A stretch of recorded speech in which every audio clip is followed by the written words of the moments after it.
Siamo arrivati all'appuntamento della Caponnada, questa mattina i primi interventi, come sta procedendo la macchina organizzativa? È già un po' che si è messa in moto perché la burocrazia purtroppo è tantissima, adesso è la fase operativa e cominciamo con il montaggio della struttura che il Comune gentilmente tutti gli anni ci mette a disposizione e poi tutte le altre premesse per andare avanti con tutte le strutture. Piatto forte sarà la Caponnada, quanto prevedete di riuscire a realizzarne? Ma tutti gli anni c'è sempre un'escalation.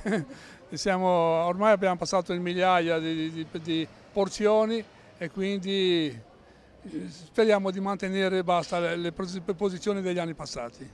Vi danno una mano anche i giovani qua dalla parrocchia? Per fortuna abbiamo un grosso aiuto da parte loro, che quello è fondamentale per l'evento. È una nota di gioventù è una delle cose, una componenti più belle dell'evento. Come è partita questa idea, questa sagra?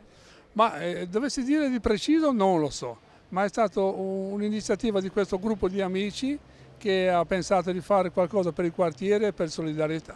E quindi da lì, da poco, siamo arrivati a avere oggi delle migliaia di porzioni. Quindi l'appuntamento, lo diciamo per i telespettatori, è nella centralissima piazza davanti alla chiesa di San Giacomo di Rupinaro. In che giorni?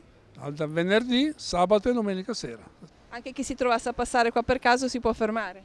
Certamente sarà ben accolto, abbiamo una struttura quindi che in caso malaugurato di pioggerelle siamo al coperto. Allora buon lavoro! Grazie tante, grazie.